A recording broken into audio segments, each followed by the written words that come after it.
Assalamualaikum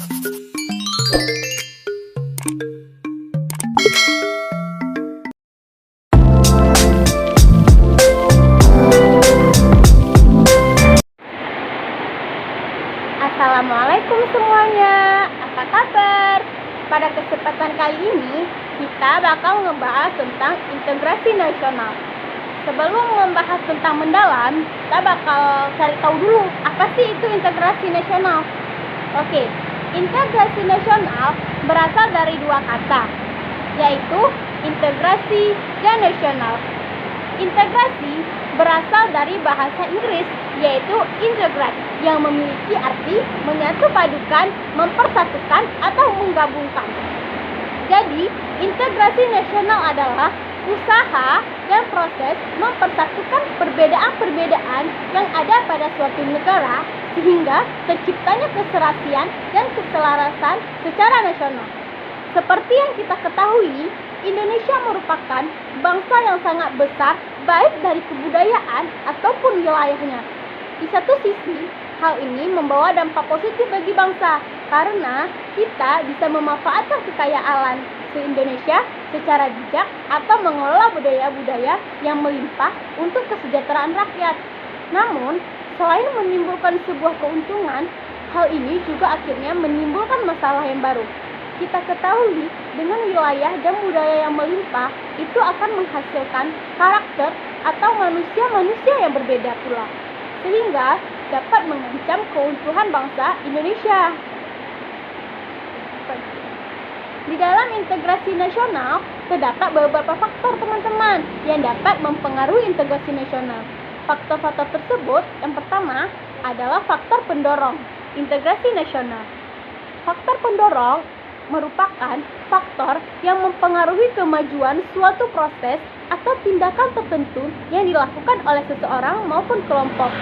Adapun yang termasuk di dalam faktor-faktor tersebut adalah yang pertama, adanya rasa yang senasib dan seperjuangan yang diakibatkan oleh faktor-faktor sejarah. Yang kedua, adanya ideologi nasional. Yang ketiga, adanya sikap tekad dan keinginan untuk kembali bersatu. Yang keempat, adanya ancaman dari luar. Selain adanya faktor pendorong, ada juga faktor pendukung integrasi nasional. Yang pertama, penggunaan bahasa Indonesia. Yang kedua, semangat persatuan serta kesatuan dalam bangsa. Yang ketiga, adanya kepribadian dan pandangan hidup kebangsaan yang sama, yakni Pancasila. Yang keempat, adanya jiwa dan rasa semangat dalam bergotong royong. Selanjutnya, ada faktor penghambat integrasi nasional. Apa sih faktor penghambat itu?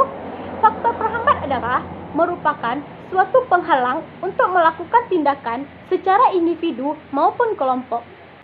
Yang termasuk dalam faktor penghalang itu yang pertama, ada kurangnya penghargaan terhadap kemajemukan. Yang kedua, adanya kurangnya toleransi antar sesama golongan. Yang ketiga, kurangnya kesadaran di dalam diri masing-masing rakyat Indonesia. Yang keempat, adanya sikap ketidakpuasan terhadap ketimpangan dan ketidakmerataan pembangunan. Setelah kita mengetahui apa itu integrasi, apa-apa saja faktornya, sekarang kita harus tahu apa sih pentingnya integrasi nasional bagi bangsa Indonesia. Jadi, integrasi nasional penting untuk diwujudkan dalam kehidupan masyarakat Indonesia. Dikarenakan Indonesia merupakan negara yang masih berkembang atau dapat dikatakan negara yang masih mencari jati diri. Selain itu, integrasi nasional sangat penting untuk diwujudkan karena integrasi nasional merupakan suatu cara yang dapat menyatukan berbagai macam perbedaan yang ada di Indonesia. Indonesia sangat dikenal dengan keanekaragaman suku, budaya, dan agama. Oleh sebab itu, adanya pengaruh globalisasi yang masuk ke Indonesia membuat masyarakat Indonesia lebih memilih untuk suatu yang tren, walaupun hal tersebut membuat upaya integrasi tidak terwujud. Masyarakat Indonesia belum sadar akan pengaruh globalisasi yang ternyata tidak baik bagi masyarakat Indonesia. Selain pengaruh globalisasi, masyarakat Indonesia bertindak atas wewenang sendiri maupun kelompok, sehingga konflik terjadi di mana-mana. Pertengkaran antar suku, pembakaran tempat-tempat ibadah, dan lain sebagainya. Konflik tersebutlah yang membuat integrasi nasional susah diwujudkan. Upaya integrasi terus dilakukan agar Indonesia menjadi satu kesatuan mana yang disebutkan dalam sebuah Bhinneka Tunggal Ika. Selanjutnya, kita bakal ngebahas tentang apa sih ancaman integrasi nasional. Apa sebenarnya yang menjadi ancaman bagi integrasi nasional di negara Indonesia? Ancaman bagi integrasi nasional tersebut datang dari luar maupun dari dalam negeri Indonesia sendiri dalam berbagai dimensi kehidupan. Ancaman tersebut biasanya berupa ancaman militer dan non-militer.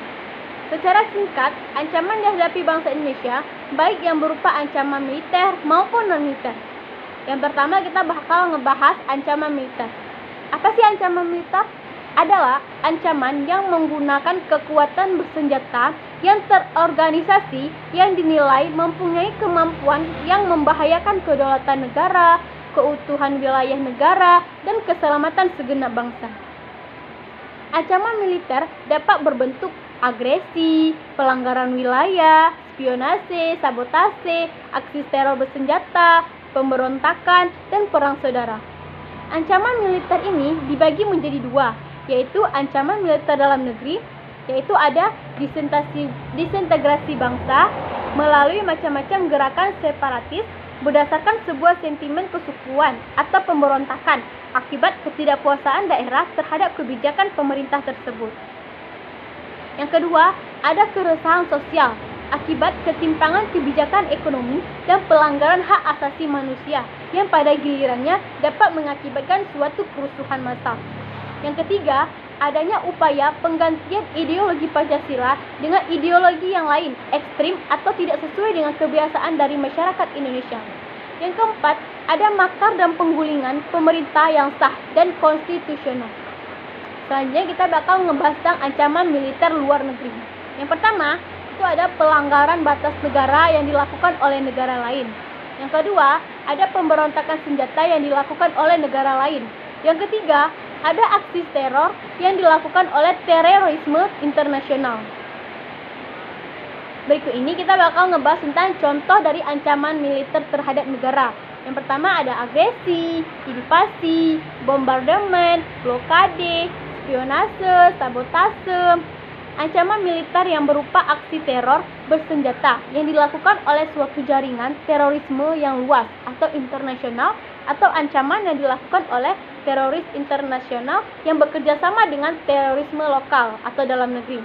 Terus ada ancaman militer terhadap suatu negara dapat juga berbentuk suatu pemberontakan yang mana pemberontakan tersebut juga menggunakan senjata. Selain pemberontakan, terjadinya perang saudara yang menggunakan senjata juga termasuk ancaman militer. Selanjutnya kita bakal bahas ancaman non-militer. Ancaman non-militer itu memiliki karakteristik yang berbeda dengan ancaman militer, yaitu tidak bersifat fisik serta bentuknya tidak terlihat seperti ancaman militer. Adapun yang termasuk di dalam contoh-contoh ancaman yang berbentuk non-militer, itu pertama ada ancaman berdimensi ideologi, berdimensi politik, berdimensi ekonomi, berdimensi sosial budaya, berdimensi teknologi informasi, dan ada ancaman berdimensi keselamatan umum. Nah, ancaman militer akan sangat berbahaya apabila tidak diatasi. Oleh karena itu, harus ditetapkan strategi yang tepat untuk mengatasi ancaman integrasi nasional itu. Undang-Undang Dasar Negara Republik Indonesia tahun 1945 telah mengatur strategi pertahanan dan keamanan bangsa Indonesia dalam mengatasi ancaman militer tersebut pada pasal 30 ayat 1 sampai dengan 5 Undang-Undang Negara Republik Indonesia tahun 1945 yang menyatakan bahwa pertama, tiap-tiap warga negara berhak dan wajib ikut serta dalam usaha pertahanan dan keamanan negara. Yang kedua, usaha pertahanan dan keamanan negara dilaksanakan melalui sistem pertahanan dan keamanan rakyat semesta oleh Tentara Nasional Indonesia dan Kepolisian Negara Indonesia Republik Indonesia sebagai kekuatan utama dan rakyat sebagai kekuatan pendukung. Yang ketiga, Tentara Nasional Indonesia terdiri atas Angkatan Darat, Angkatan Laut, dan Angkatan Udara sebagai alat negara bertugas mempertahankan, melindungi, dan memelihara keutuhan dan kedaulatan negara. Yang keempat, Kepolisian Negara Republik Indonesia sebagai alat negara yang menjaga keamanan dan ketertiban masyarakat, bertugas melindungi, mengayomi, melayani masyarakat, serta menegakkan hukum. Yang kelima, susunan dan kedudukan Tentara Nasional Indonesia, Kepolisian Negara Republik Indonesia, hubungan kewenangan Tentara Nasional Indonesia dan Kepolisian Negara Republik Indonesia di dalam menjalankan tugasnya, syarat-syarat keikutsertaan warga negara dalam usaha pertahanan dan keamanan diatur dengan undang-undang. Nah, selanjutnya kita bakal ngebahas apa sih proses integrasi nasional di Indonesia. Untuk mencapai integrasi nasional dibutuhkan suatu proses yang matang agar kelak keintegrasian tersebut tidak terpecah belah oleh berbagai ancaman, gangguan, dan hambatan yang datangnya berasal dari dalam ataupun luar negeri. Lalu, bagaimanakah proses integrasi tersebut? Yang pertama, modal awal integrasi nasional adalah adanya rasa senasib dan sepenanggungan yang dimiliki oleh bangsa Indonesia sejak dahulu kala. Yang kedua, memasuki pada abad 20, gejala semangat kebangsaan semakin membara dan terlihat dengan munculnya berbagai organisasi atau pergerakan yang menjadi salah satu titik awal kebangkitan nasional. Yang ketiga, pada dekade 1920-an, para pemuda tampil di dalam panggung sejarah Indonesia dengan menyongsong tema persatuan dan kesatuan untuk menuju Indonesia yang merdeka. Melalui peristiwa Sumpah Pemuda pada 28 Oktober 1928, para pemuda menunjukkan segala peran serta dalam pembentukan integrasi nasional.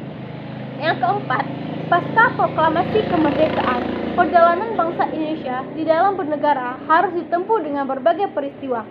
Berbagai cobaan yang mengguncang keutuhan bangsa juga dialami, ancaman dan bahaya terhadap suatu negara yang tengah membangun keutuhan bangsa harus bisa dihadapi. Nah, contoh-contoh masalah integrasi nasional dalam kehidupan berbangsa dan bernegara. Yang pertama, itu ada perbedaan kepentingan. Yang kedua, ada dendam karena kekalahan dengan sekolah lain. Yang ketiga, ada pertentangan sosial. Yang keempat, ada aksi protes dan demonstrasi. Yang kelima, meningkatnya kriminalitas. Yang keenam, kenakalan remaja. Yang ketujuh, ada korupsi yang membuat kepercayaan masyarakat hilang. Dari pembahasan tadi, jadi kita dapat ambil kesimpulannya, integrasi nasional sangat diperlukan oleh negara Indonesia. Karena dari integrasi nasional dapat mempersatukan perbedaan-perbedaan yang ada di Indonesia. Sehingga tidak adanya konflik perpecahan yang terjadi dikarenakan perbedaan semata. Walaupun Indonesia ini berbeda suku, ras, agama, dan budaya, tetapi tetap Indonesia adalah negara yang satu yang mempunyai satu tujuan untuk memakmurkan negara Indonesia. Sekian pembahasan dari kami. Terima kasih untuk perhatiannya. See you next time. Wassalamualaikum warahmatullahi wabarakatuh.